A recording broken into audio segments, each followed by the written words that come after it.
वन्दे श्रुतज्ञानं वन्दे श्रुतज्ञानं वन्दे श्रुतज्ञानं वन्दे श्रुतज्ञानं। हो देवादिदेवा करू तारी हूँ सेवा, हो देवादिदेवा करू तारी हूँ सेवा। वन्दे वन्दे वन्दे श्रुतज्ञानं वन्दे वन्दे वन्दे श्रुतज्ञानं। वन्दे वन्दे वन्दे श्रुतज्ञानं वन्दे वन्दे वन्दे श्रुतज्ञानं वन्दे वन्दे वन्दे श्रुतज्ञानं वन्दे वन्दे वन्दे श्रुतज्ञानं। वन्दे शासनं शासनं वन्दे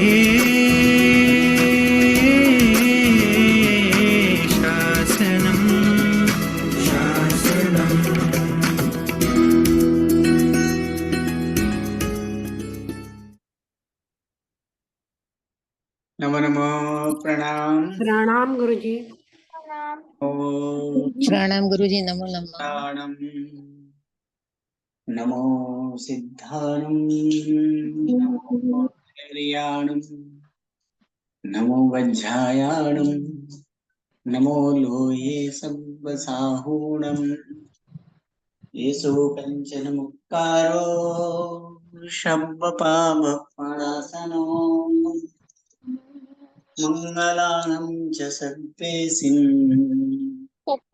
परमं हवै मंगलम्। अज्ञानतिमिरन्धानां ज्ञानाञ्जनशलाकया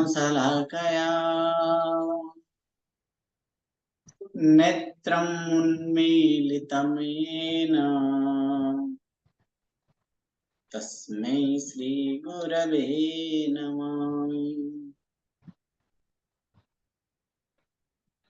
परम पूज्य पूज्यपाद कलिकाल सर्वज्ञ हेमचंद्र सूस्तर जी महाराजा के द्वारा विरचित शुद्ध हेम शब्दानुशासन नामक व्याकरण ग्रंथ और इसी व्याकरण ग्रंथ से उद्धरित पंडित वर्य शिवलाल जी द्वारा रचित हेम संस्कृत प्रवेशिका प्रथमा, मध्यमा और उत्तमा ऐसे 3 विभागों से विभाजित हेम संस्कृत प्रवेशिका और इसी हेम संस्कृत प्रवेशिका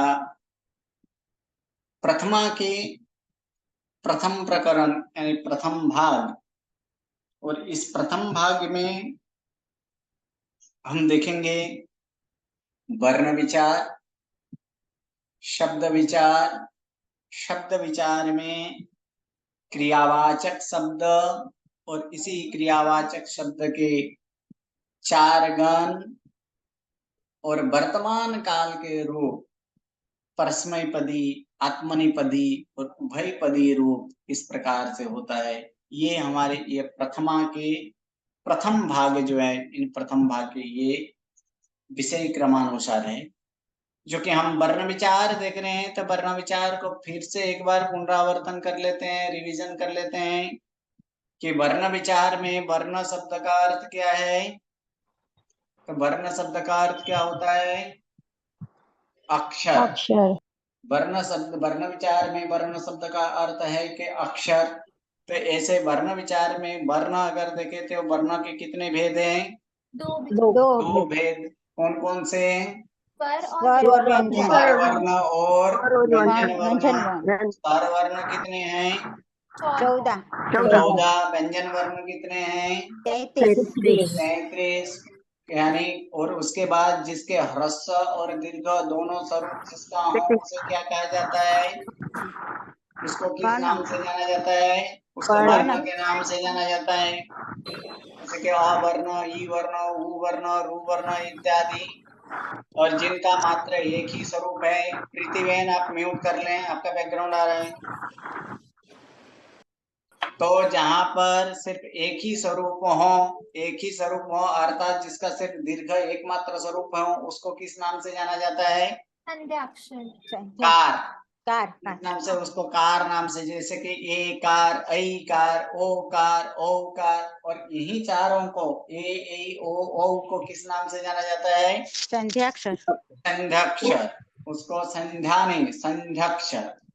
संध्या बोलेंगे तो उसका अर्थ कहीं और चला जाएगा, इसलिए संध्याक्षर नहीं, संध्याक्षर। संध्याक्षर।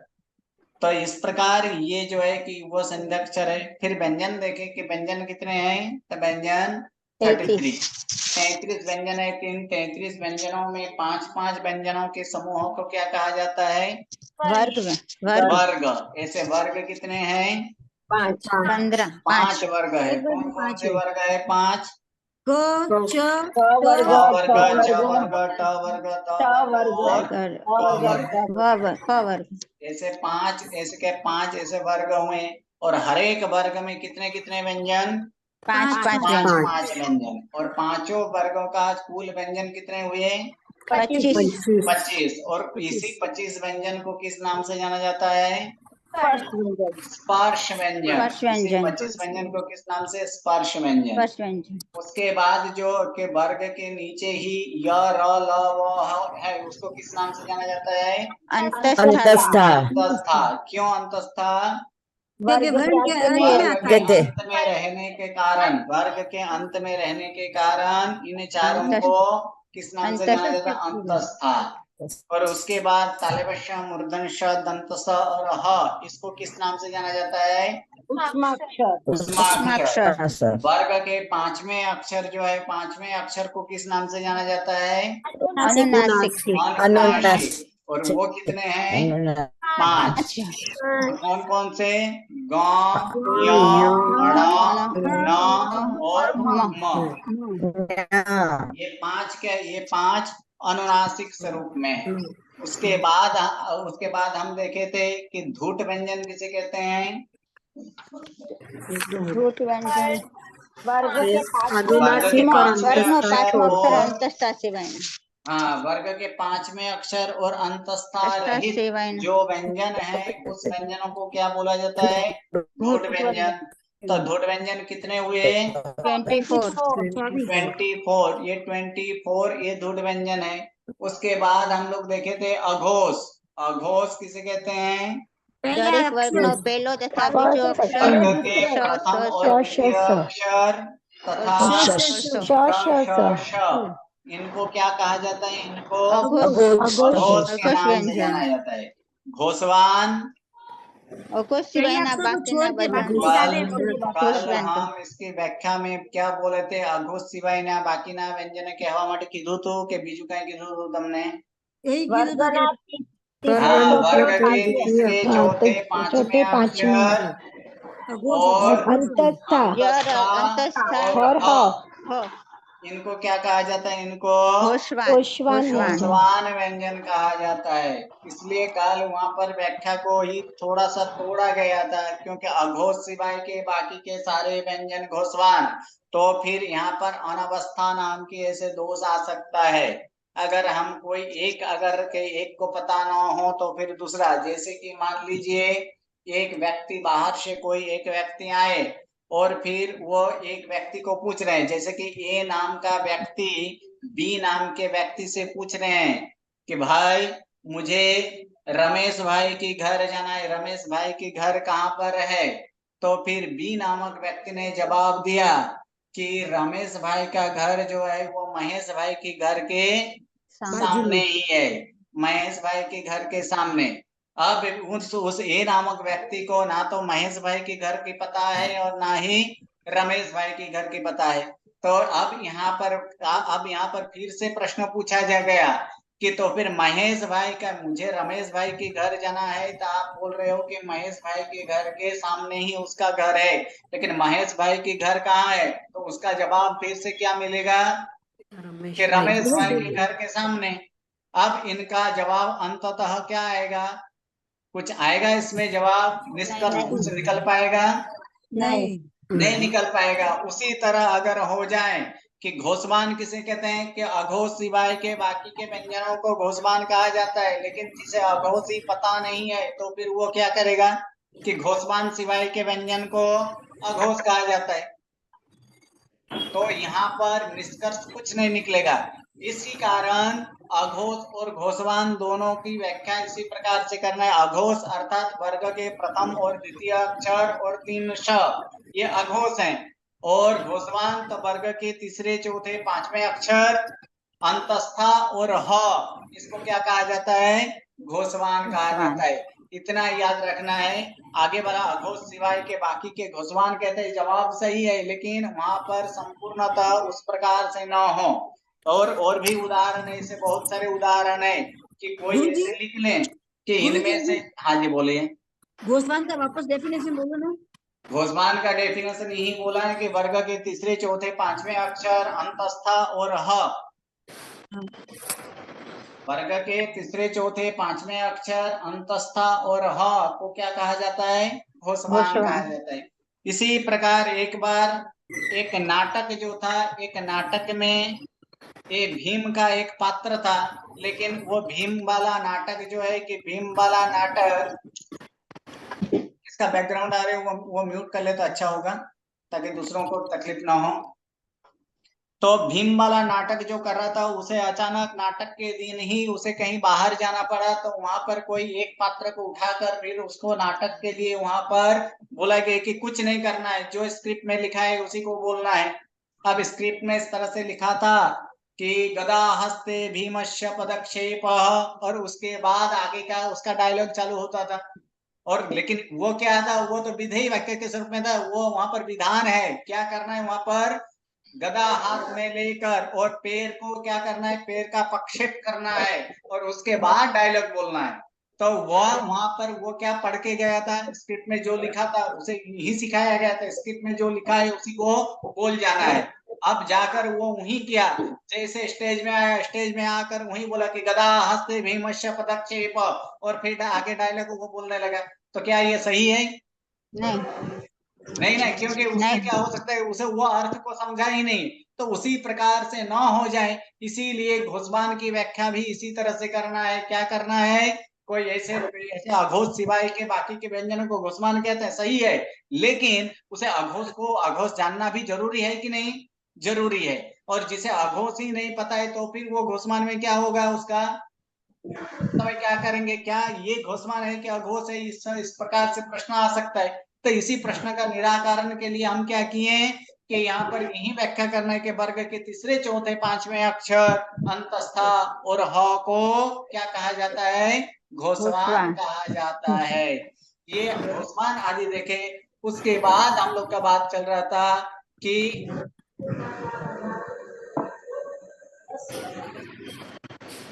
म्यूट कर ले आशा बेन, चार्मी बेन, आप दोनों को वहां से या तो फिर हेडफोन का यूज करें, या तो जो बैकग्राउंड आ रहा है उसको बंद करवा दें। तो यहाँ पर हम देखेंगे कि ये अब उच्चारण स्थान काल, उच्चारण स्थान भी देखे थे। उच्चारण स्थान के आधार पर ही कुछ ऐसे शब्दों आदि हैं कि जिनका उच्चारण ऐसे ह्रस्व होने के बावजूद उनका उच्चारण अलग अलग से प्रकार से किया जा सकता है। तो ह्रस्व स्वर कितने हैं? ह्रस्व स्वर 5 ह्रस्व स्वर है। कौन कौन से? अ, ह्रस्व ई, ह्रस्व उ, ह्रस्व रु और ह्रस्व लृ। इन्हीं 5 को, ये तीन, ये एक है कि ह्रस्व के उच्चारण या ह्रस्व की व्याख्या क्या किया गया था। ह्रस्व किसे कहते हैं?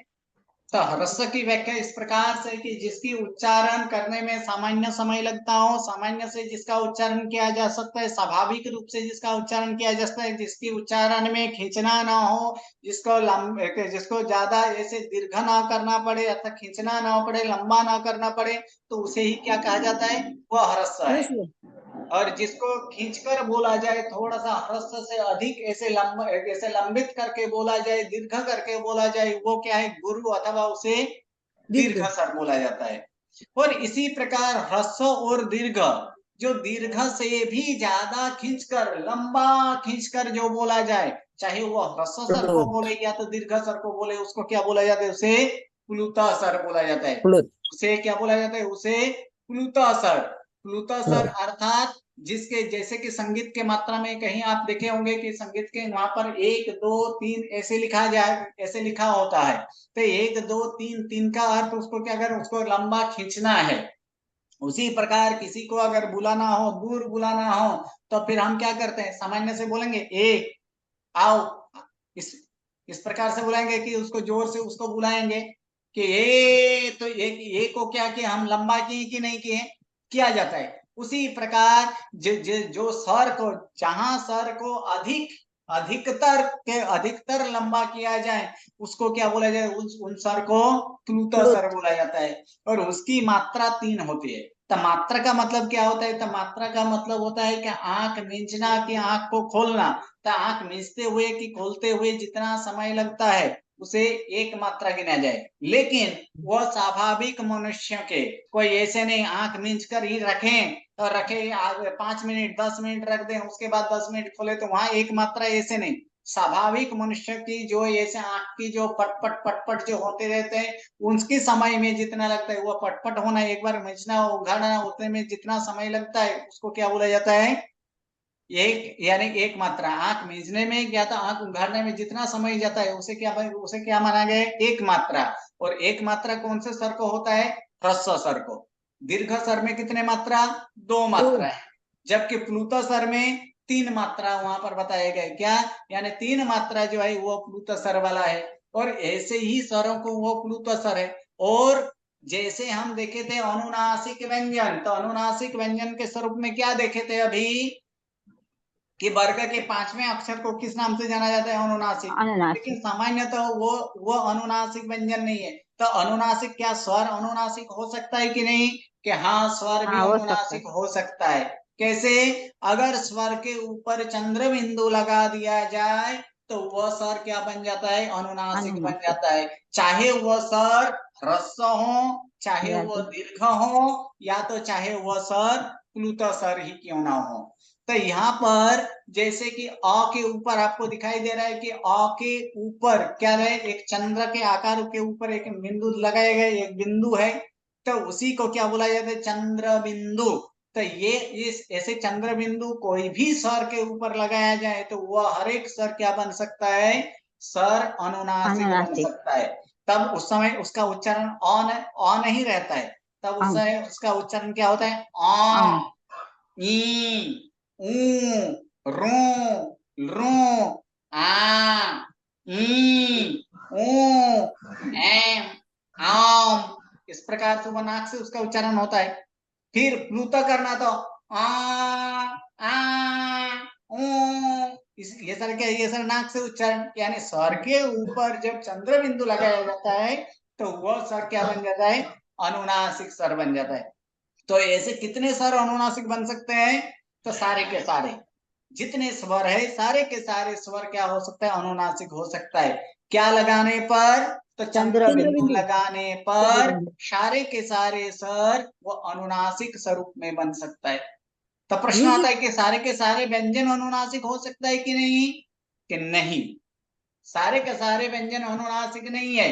सिर्फ 3 ही अनुनासिक व्यंजन है, जिसको चंद्र बिंदु लगाकर अनुनासिक बनाया जा सके, ऐसे व्यंजन सिर्फ 3 ही है। अर्थात व्यंजन के कोई भी व्यंजन के साथ चंद्र बिंदु नहीं लगाया जा सकता। कितने के साथ लगाया जा सकता है, सिर्फ 3 के साथ। और वो 3 कौन से हैं, वो 3 है य, ल और व। ये वास्तविक स्वरूप में ये व्यंजन अनुनासिक व्यंजन है।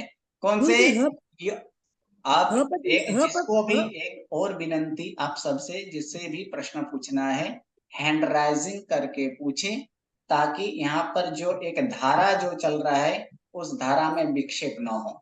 प्रश्न है, सभी को चांस मिलेगा, किसी का भी प्रश्न ऐसे छोड़ा नहीं जाएगा। लेकिन एक शब्द यहाँ पर हम यहाँ से बोलते जा रहे हैं, वहां से सामने से कोई बोलने आएगा, फिर दोनों शब्द का क्या होगा, दोनों शब्द का मिलन होगा। और दोनों शब्द के मिलन होने पर क्या होता है, आगे की जो सामने वाले जो आउटपुट जो निकलने वाले हैं उस समय कुछ नहीं सुनाई देगा, क्योंकि ना इसका समझाएगा ना उसका समझाएगा। प्रश्न करने में संपूर्णतया छूट है, लेकिन विधि अनुसार, विधि अनुसार अर्थात हैंड राइजिंग करें, आपको पूछा जाए उसके बाद ही आप बोले। मिच्छामि दुक्कडम, हाँ बोलिए, क्या प्रश्न था? भाभी बहन बोलिए, क्या प्रश्न था आपका? ह पर भी चंद्रमा लगा सकते हैं ना अपन? किसके ऊपर? ह हर के ऊपर, ह ये ह के ऊपर, ह के ऊपर नहीं लगाया जा सकता है। सिर्फ यही 3 व्यंजन है जिसके ऊपर ये चंद्र बिंदु लगाया जा सकता है। अब आपके सामने प्रश्न उदाहरण के स्वरूप में आप बोल सकते हैं ह्रीम तो बोलते हैं ना, आपका यही प्रश्न है कि ह्रीम में तो ऐसे बोला जाता है, ह्रीम जो लिखा है तो उसमें बोला जाता है ह्रीम को तोड़िए, क्या निकलता है, किसके ऊपर किसके ऊपर चंद्र बिंदु आएगा? देखिए ह्रीम को तोड़ेंगे तो क्या होगा, अ प्लस र प्लस दीर्घ ई, और उसके बाद क्या आता है, दीर्घ ई प्लस यहाँ पर चंद्र बिंदु आता है। किसके ऊपर चंद्र बिंदु आया? ई ऊपर। ई के, तो ई क्या है, स्वर है कि दीर्घ, स्वर है कि व्यंजन है? स्वर। तो व्यंजन तो है ही नहीं, ह के ऊपर तो आया ही नहीं, किसके ऊपर आया? स्वर ऊपर। ई, तो ई क्या है, स्वर, तो स्वर तो बोले हर एक स्वर के ऊपर चंद्र बिंदु लगाया जा सकता है। Okay, clear? हाँ क्लियर। तो ऐसे व्यंजन अगर कोई हो तो वो व्यंजन, कितने व्यंजन है जिसके ऊपर चंद्र बिंदु हम लगा सकते हैं? तो ऐसे 3 ही व्यंजन ऐसे हैं कि जिसके ऊपर चंद्र बिंदु लगाया जा सकता है, और चंद्र बिंदु लगाकर उसे क्या बनाया जाता है, उसे व्यंजन अनुनासिक बन सकता है। अर्थात व्यंजन अनुनासिक जो है कि ये चंद्र बिंदु लगाकर व्यंजन अनुनासिक, यही वास्तविक स्वरूप में ये अनुनासिक व्यंजन है या तो व्यंजन अनुनासिक है। बाकी वर्ग के जो 5वें अक्षर है उसका उच्चारण नाक से होने के कारण उसका नाम हम क्या दिए थे, अनुनासिक। बाकी वास्तविक प्रमाण से अगर देखा जाए तो फिर यही 3 व्यंजन है जो कि अनुनासिक बन सकता है, और कोई भी व्यंजन यहाँ पर अनुनासिक नहीं बन सकता है। अब इसका उदाहरण आगे जाकर हम देंगे, जब आगे जाकर जब संधि आदि का जब नियम आएगा तब वहां पर इसका उदाहरण भी दिया जाएगा।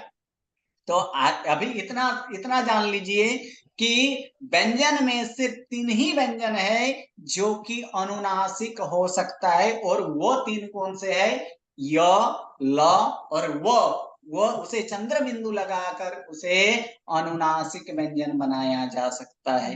अब यहाँ पर स्वर देख लिए, व्यंजन देख लिए, इत्यादि यहाँ पर देखा गया। एक और चीज यहाँ पर सीखना है और वह है स्व।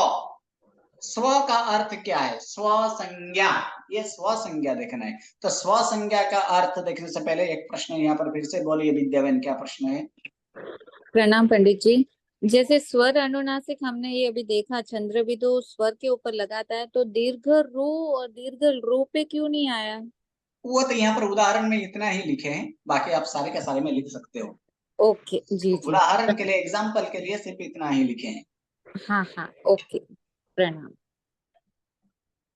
स्व संज्ञा, तो स्व संज्ञा, स्व का अर्थ होता है अपना, और अपना नाम वाला संज्ञा का अर्थ होता है एक इंगित, एक निशानी, एक चिन्ह, जो अपना अथवा नाम भी बोला जा सकता है, जिसे स्व के नाम से जाना जाता है। स्व जिसका नाम हो, तो स्व का होता है कि अपना।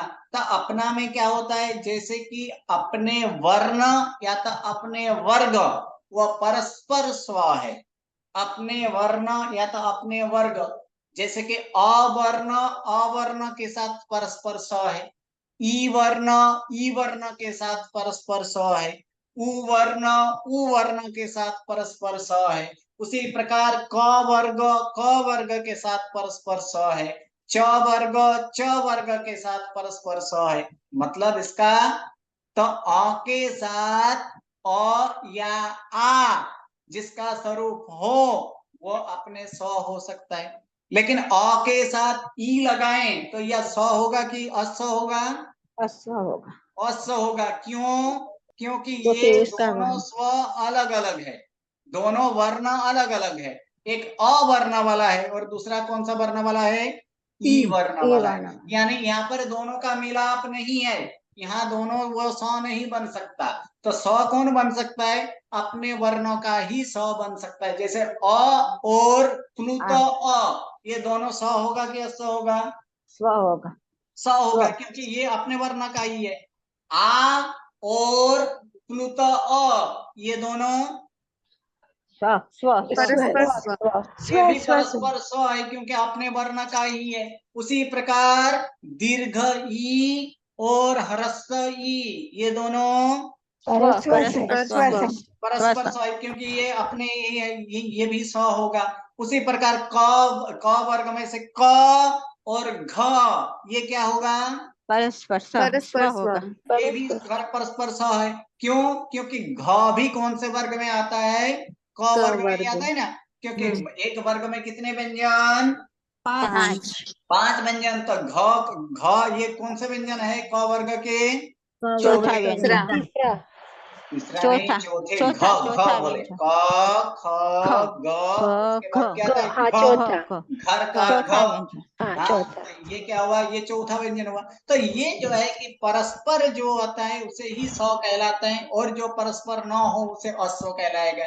जैसे अ वर्ण का अ के साथ क्या होगा? स आ। है। आ स है। अ के साथ चंद्र बिंदु अनुनासिक अ, तो भी वो स है। प्लुत अ स है। प्लुत आ स है। प्लुत अनुनासिक आ, वो भी क्या है? वो भी स्व स है। है। यानी अपने वर्णों के साथ किया जाता, अपने वर्गों के साथ वो क्या हो सकता है? परस्पर स हो सकता है। लेकिन जिसका वर्ण और वर्ग न हो उसका, जैसे कि मान लीजिए ए का कोई वर्ण है? नहीं, नहीं है। तो उसका स होगा कि नहीं होगा? तो उसका स होगा कौन सा? अनुनासिक। जब उसका अनुनासिक दिया जाए, ए के साथ ए अनुनासिक ए आए तो उसमें क्या होगा? स होगा। फिर आगे उसी को प्लुत ए आ जाए तो भी क्या होगा? स होगा। प्लुत ऐसे प्लुत ए आ जाए तो वहां पर भी स होगा। यहाँ पर एक मिसप्रिंटिंग है, ए के साथ ये यही जो लिखा है ना, ये स नहीं है।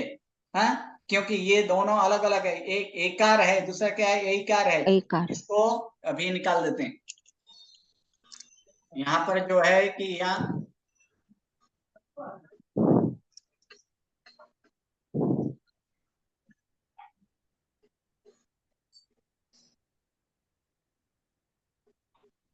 उसी प्रकार ओ के साथ ओ, ये भी नहीं है।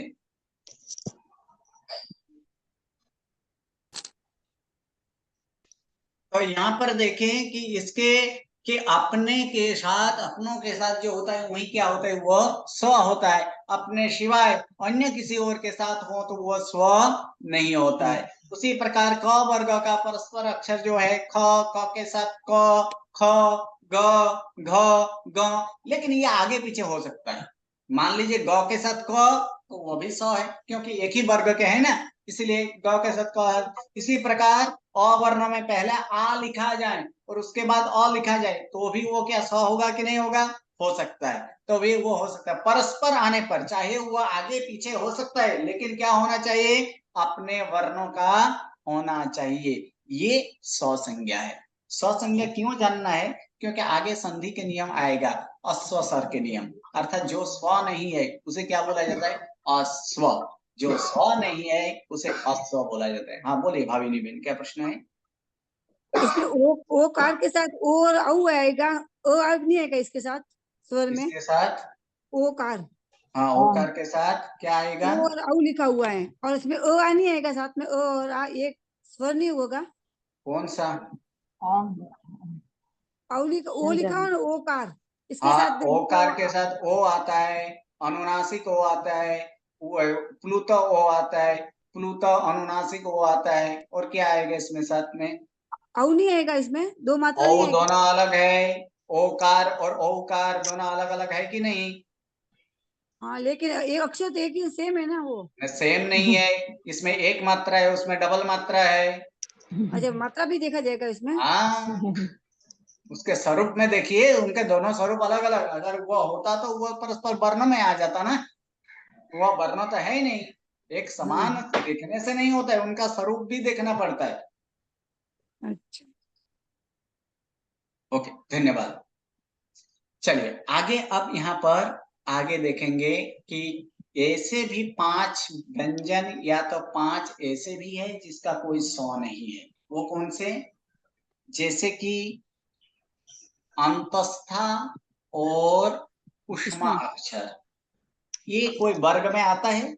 नहीं नहीं। आता है। उष्मा अक्षर भी कोई किसी का वर्ग नहीं है और अंतस्था भी किसी का वर्ग नहीं है, तो इसका स्व नहीं होता है। लेकिन अंतस्था में जो अनुनासिक जो तीनों तीन यहाँ पर देखे, व्यंजन में अनुनासिक 3 देखे थे, कौन कौन से?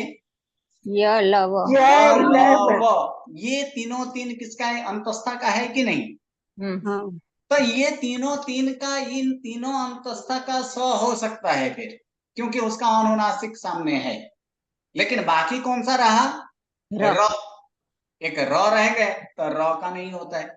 और फिर उष्मा अक्षर, तो उष्मा अक्षर का भी नहीं होता है। यानी उष्मा अक्षर 4 और र, इन 5 का कोई स्व नहीं है। बाकी सारे के सारे का यहाँ तो स्व है। बाकी सारे ऐसे तो वर्ग में आ जाता है। बाकी सारे स्वर, तो स्वर तो परस्पर है ही, उसमें अनुनासिक भी होता है। और व्यंजन में अनुनासिक वाला सिर्फ 3 ही है, य ल व, और उसी 3 का यहाँ पर होता है, और वर्ग वाला होता है। तो लेकिन 5 जो है, ये 5 का कोई अनुनासिक नहीं होता है। स्व नहीं होता है। स्व नहीं होता है। अब जो है, हाँ बोलिए सुनीता बहन, क्या प्रश्न है आपका? गुरुजी मैंने तो अभी ज्वाइन किया है, इस उष्मा शब्द वगैरह मेरे को नहीं आते हैं। अगर कभी रिपीट करो तो करना ना गुरुजी, ग्रुप में भेज देना। टाइम जो समय है, इस समय अनुसार आते रहिए, या तो फिर जो रिकॉर्डिंग दिया गया है रिकॉर्डिंग से देखकर कर लीजिए। फिर भी प्रश्न होता है तो दूसरे दिन नोट डाउन करके रखिए। फिर आगे जाकर जब स्टार्टिंग में 5 मिनट के 10 मिनट जब जो पुनरावर्तन चलता है उसमें पूछा जा सकता है। गुरुजी मेरे को टेलीग्राम में ज्वाइंट होना है गुरुजी। हाँ जी, टेलीग्राम ग्रुप में ज्वाइंट होना है गुरुजी। उसके इसमें लिंक दिया गया है, जो ग्रुप में, व्हाट्सएप ग्रुप में जो लिंक है, उसी लिंक में वहां पर टेलीग्राम का लिंक है, वहां से डायरेक्ट ज्वाइन हो जाइए। अच्छा ओके गुरुजी, थैंक यू। अब जो आता है कि अक्षर की किस प्रकार से होता है, जैसे कि समय ज्यादातर हमें क्या हो जाता है कि यहाँ पर बाकी सारे में तो कोई ना कोई मात्रा लिखा हुआ होता है। का को हम जल्दी जल्दी पहचान जाते हैं, क्योंकि क के पीछे क्या लगाया जाता है? एक लाइन लगा दें तो एक मात्रा वहां पर लगा दें तो वो क्या हो जाता है? आ की मात्रा लगाएं तो वो का बन जाता है। की, तो की भी समझ में आ जाता है कि ये ह्रस्व की है कि दीर्घ की है, वो भी समझ में आ जाता है। कु, कह, कम, क्रू आदि सारे के सारे उसमें, क्योंकि क्योंकि सारे के सारे में बाह्य ऐसे निशानी दिखाई देता है कि नहीं दिखाई देता है? देखिए क के बाजू में क्या है?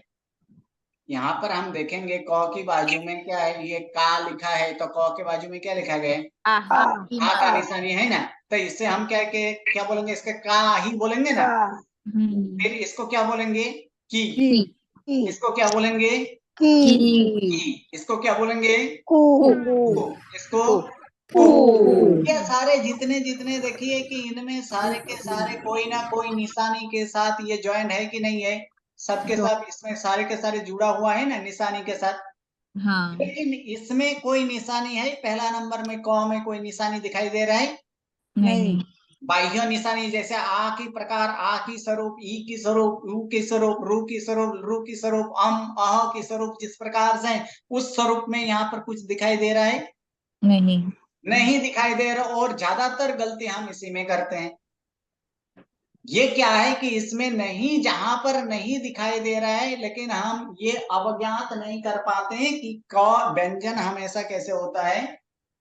पहली क्लास में ही सिखाए थे, व्यंजन हमेशा कैसे होता है? हलंत वाला अपूर्ण होता है। हलंत वाला है, अपूर्ण होता है। जबकि यहाँ पर क्या है? ये क अपूर्ण है कि संपूर्ण है? संपूर्ण है। संपूर्ण है ना, इसमें हलंत अपूर्ण है। है, अपूर्ण है। ये क जो ऊपर वाला क जहाँ पर कर्सर मेरा घूम रहा है, ये क की बात कर रहा हूँ।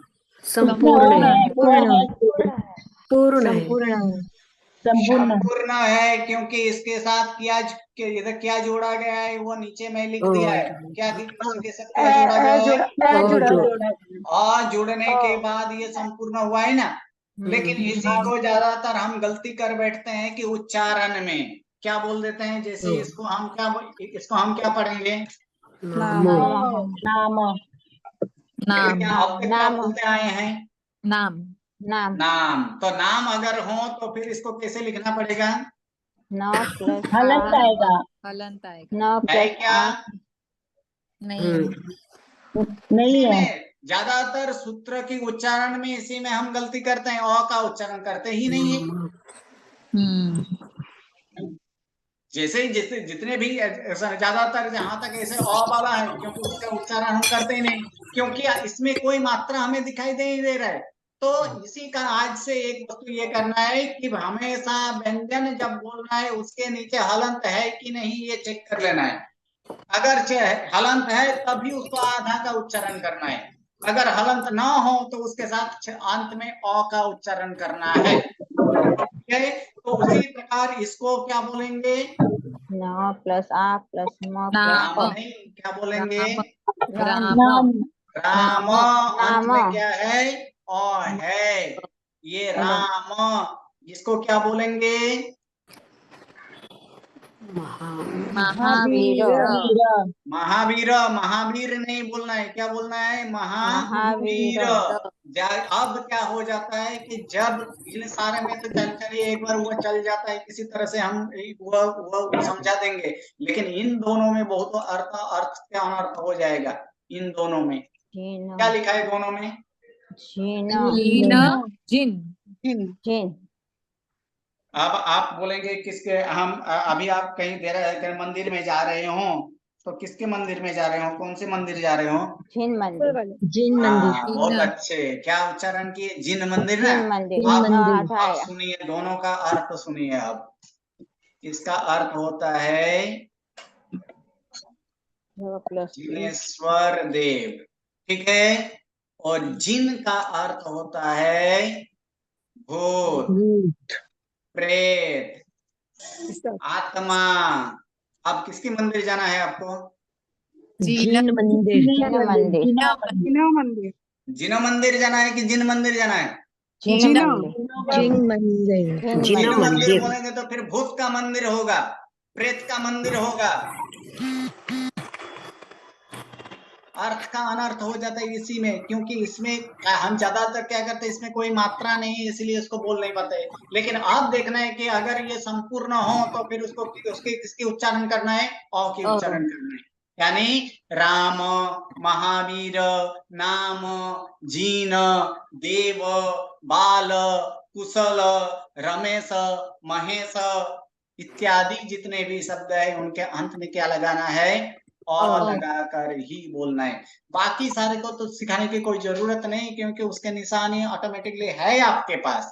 जैसे कि इसको उच्चारण आप सही ही करेंगे। क्या करेंगे इसकी उच्चारण? क्योंकि आगे क्या है उसके उच्चारण में लिखा है ना, आ तो दिख रहा है ना इसलिए। लेकिन जहां दिख नहीं रहा है उसी के उच्चारण में ये करना है आज से ही कि अब जहां पर ये हलंत न हो तो उसका उच्चारण क्या करना है? संपूर्ण। संपूर्ण है, उसका उच्चारण अपूर्ण नहीं करना है। क्योंकि अपूर्ण उच्चारण करते करते करते करते न जाने कितने सारे हम ज्ञानावर्णीय कर्म अब तक बांध चुके हैं। लेकिन आज से जान गए हैं तो इसका उच्चारण हमें संपूर्ण रूप से ही करना है, अपूर्ण रूप से नहीं। ज्यादातर प्राकृत और संस्कृत में जब कोई सूत्र आदि हम अध्ययन करते हैं, सूत्र आदि का जब पठन करते हैं, उस समय इसका तो उच्चारण बिल्कुल ना करें। शायद एक बार गुजराती, हिंदी, बंगाली आदि कुछ भी भाषा में इस तरह आधा आधा बोल देते हैं, वो अलग बात है। लेकिन संस्कृत, प्राकृत आदि में जब हो तब उसका उच्चारण संपूर्ण ही करना है। ओके, तो ये जो 12 अक्षरी है, ये 12 अक्षरी आप सबको दिखाया गया। इसके बाद जो है, इसके बाद आता है आपका जोड़ा अक्षर अर्थात जिसे संयुक्त अक्षर बोला जाता है, संयुक्त अक्षर कैसे बनता है, तो उन संयुक्त अक्षर में यहाँ पर हम देखेंगे कि संयुक्त अक्षर क्या है। जैसे कि क्षमा में क्ष, ये कहीं भी आया है? नहीं एक मिनट, एक मिनट, एक मिनट, एक मिनट। आशा बहन, आपके वहां से बहुत बैकग्राउंड आ रहे हैं, क्यों? अगर बैकग्राउंड आ रहे हैं तो वो बंद कर दें, म्यूट रख दें तो अच्छा होगा। तो बोलिए, एक क्षमा, लेकिन ये क्षमा अभी तक तो ना इसमें क्ष शब्द व्यंजन में कहीं आया है, वर्ण में कहीं आया है? नहीं आया, नहीं है। तो ये क्ष बना कैसे? तो ये दोनों व्यंजनों के संयोग से ये क्ष बना है। कौन कौन से व्यंजन है? तो आपको यहाँ नीचे लिखा गया है, क्षमा में क्ष किस तरह से बना है, तो क और श। तो इसमें देखिए क्ष संपूर्ण लिखा है, इसलिए इसको स यहाँ पर संपूर्ण किया गया है। अगर क्ष आधा करना है तो तालव्य मूर्धन्य स को भी क्या कर देना है, आधा कर देना है। यानी आधा क और मूर्धन्य श ये दोनों मिले तो फिर क्या होता है, कौन सा अक्षर की उत्पत्ति होती है, कौन सा ये आता है, क्ष आता है। क्षमा, क्षत्रिय, क्षेत्र, ये सारे में जो क्ष होता है वो किससे बनता है, क और मूर्धन्य से। उसके बाद जो है कि ज्ञान, ये ज्ञान, ज्ञान में जो है ज्ञान, विज्ञान इत्यादि जो है आता है, उसमें ज्ञान शब्द जो है वो किससे बनता है, आधा ज और य, आधा ज और य दोनों मिलकर क्या हो जाता है, ज्ञ बनता है। उसके बाद प्रथम, प्रकर्ष, फिर प्रभु। तो इसमें जो जो है, ये जो नीचे वाला जो लिखा है ये इसे रफला बोला जाता है। अब उच्चारण कीजिए ना का प्र, धीमे धीमे चलिए, बोलिए, प्र इसमें आप क्या बोलते हो, यानी किसको पूरा बोल रहे हो? अक्षर तो इसमें दो है, ये तो समझ में आता है ना, कौन कौन से आता है उच्चारण में, और र, ये दोनों है ना, तब जो है, तब प और र जो है, तो लास्ट में क्या आता है, किसकी उच्चारण करता है लास्ट में, तो जो लास्ट में आता है उसको संपूर्ण रखना है। यानी इसका अर्थ हुआ कि आप प्रथम वाला अक्षर हुआ आधा होता है, क्या होता है इसमें, तो प्र में क्या आएगा, तो प आधा और र संपूर्ण। उसी प्रकार अत्र, जो बोले तो त्र में भी उच्चारण, र का उच्चारण पहले है कि बाद में है, बाद में गुरुजी, बाद में, अर्थात र क्या होगा, र संपूर्ण होगा, और वो जिसके साथ जुड़ा हुआ है वो अक्षर क्या होगा, आधा होगा। लेकिन अगर जब र आधा हो और अक्षर संपूर्ण, उसके बाद वाला अक्षर संपूर्ण हो तो वो रफला नहीं होता है, तब क्या बन जाता है, वो रेफकार बन जाता है।